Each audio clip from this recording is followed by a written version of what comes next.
Hello guys, I'm here with my review for the 1990 Starrcade.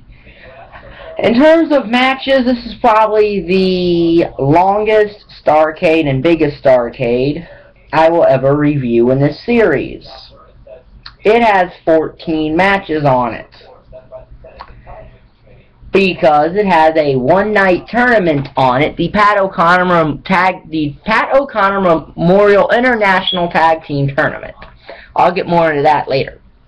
So, our opening match, Starrcade 90 was held on December the 16th, 1990, from the Kiel Auditorium, now the Kemper Arena, in St. Louis, Missouri, on December the 16th, 1990. Like I said, there's 14 matches on this show, so... Our opening match of the night is Beautiful Bobby Eaton versus Tom Zink, the Z-Man. Good match here. 2.5 stars. I enjoyed watching this match. Great match. 2.5 stars. Bobby Eaton won, ending Tom Zink's 35-match win streak in WCW. Okay. I would have had Tom Zink win, but hey, whatever. Still a good match, 2.5 stars. So, our next 4 matches are all from the Pat O'Connor Memorial International Tag Team Tournament, which was a tournament dedicated to the memory of wrestling pioneer Pat O'Connor, who in 1959 had won the World Heavyweight Championship.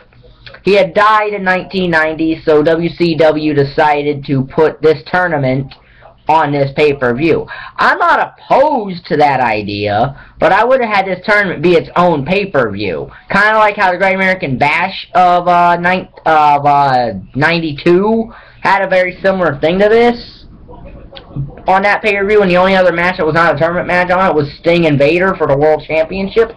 I would have done this like that, but I'm not WCW, and I wasn't Jim Herd. So, interesting thing before I get this on, this was the first official Starrcade under the Jim Herd, well, technically it's the second Starrcade under the Jim Herd era, but it's the first one that I believe he had full control over. I'm not sure, but I do know that he was working as a Domino's Pizza when he, as a manager of Domino's Pizza when he was hired to run WCW. Okay. Jim Herd, by the way, is the reason Ric Flair left WCW in 1990, in case you didn't know that. And if you want to know why, watch Ric Flair's 4 Horsemen DVD or one of his other DVDs where he's talked about it. So, our first match in the Pat O'Connor Memorial International Tag Team Tournament features the team from South Africa, Colonel DelKirk and Sergeant Kruger, taking on the USA's team of the Steiner brothers, the US Tag Champs. Or the World Tag Champs. No, the US Tag Champs. Another thing, Colonel DelKirk here went on to fame in ECW as Flyboy Rocco Rock. This is a half-star match just because of Colonel DelKirk's outside dive that it doesn't go anywhere. But the Steiners win. Half-star. So, the next match is also the tag tournament match, as it's Norman Smiley and Chris Adams representing England, taking on Konnan and Rey Mysterio Sr., the uncle of Rey Mysterio. And no, he does not, and no, he was not as injury prone as his nephew is. Anyway, Konnan and Mysterio Sr. win this match. It was a 1.5 star match. So, okay match. And they'll face the winners of, they'll face the Steiners. Our next match is the match between the team from New Zealand and the team from Japan, as it's the Royal Family, which is Rip Morgan and Jacko Victory, who you may also know from ECW as Jack Victory, and they are taking on Great Muta and Mr. Saito, who was the inventor of the Saito Suplex, and was a WWF Tag Team Champion with Mr. Fuji when it was called the WWWF, for people who may not know that. This is a 1-star match. The Japanese team win. Okay. So then we get our final match. It's the team from Canada versus the team from Russia. The team from Canada is Bull Johnson and Troy Montour taking on Victor Zangriev and Salmon Haskminokov. No stars here. The Russian team wins. So, a very quick match. Russian teams win. Orange soda. Shades of Keenan and Kel, they were with Kel, but anyway, back to the review. Our next match is Terry Taylor versus Michael Wallstreet, who is accompanied by Alexandra York. Now, Terry Taylor had just returned to promotion after a little over a year stint in the WWE, where he was the Red Rooster, a ridiculously failed gimmick that made him a joke.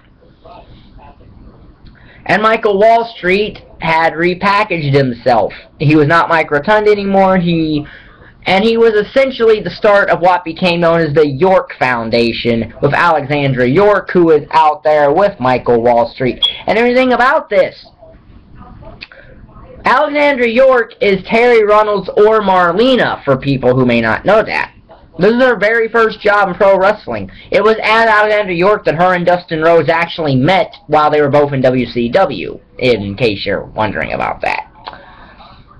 So, there's a clock on the screen for this match at 8 minutes and 23 seconds, because that is what the computer had predicted Wallstreet would beat Taylor in. He predicted he would beat him in 8 minutes and 23 seconds or less, and he did it with about 2 minutes to spare. He won with about 2 minutes to spare, with his stock market crash Samoan drop. It was a 1-star match. It was an okay match. Nothing special. So our next match isn't much of a match. It's the Motor City Madman and the Big Cat, which is Mr. Hughes, by the way, in case you're wondering. And they're taking on the Skyscrapers, Sid Vicious, still in the Four Horsemen, and Dangerous Dan Spivey, a team that they were in 1990, but broke up later, and then they got back together for this one match. This is a very quick, less than a minute match, and the Skyscrapers win. 0 stars. So then we get another tag match. It's Ricky Morton and Tony Rich with Robert Gibson, who had been injured by the Fabulous Freebirds, and they're taking on the Fabulous Freebirds here. Half star, and the faces win. Morton and Rich. So, our next two matches are the Tag Team Tournament semifinals. And the first one of it is Konnan and Rey Mysterio Sr. versus the Steiner brothers.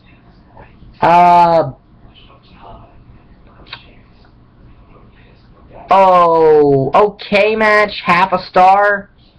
So, half a star. With the Steiners winning and going to the finals. And then it's the other semifinal. Victor Zangriev and Salmon Haskminokov taking on Great Muta and Mr. Saito. This is a 1-star match with the Japanese team winning. Excuse me. So our next match is a Texas Lariat match for the United States Championship. What's a Texas Lariat match, you might be wondering? Well, you might think that the winner of this match had to use a clothesline, as that's another name for a lariat. But no, this is, you take a very small, dinky rope, and you tape it to each competitor's wrist, and you drag them around, and you have to touch all 4 corners in succession. So it's kind of like a strap match in a way, just with a very dinky little lariat. And it's Stan Hansen versus Lex Luger. This is a 1.5-star match. There is a rep bump, and Hansen touches all 4 corners, but the original ref revives and says that he saw Luger touch the 4th corner, and Luger wins the U.S. title. So yeah, 1.5 stars. So then we get a street fight for the World Tag Team Championship.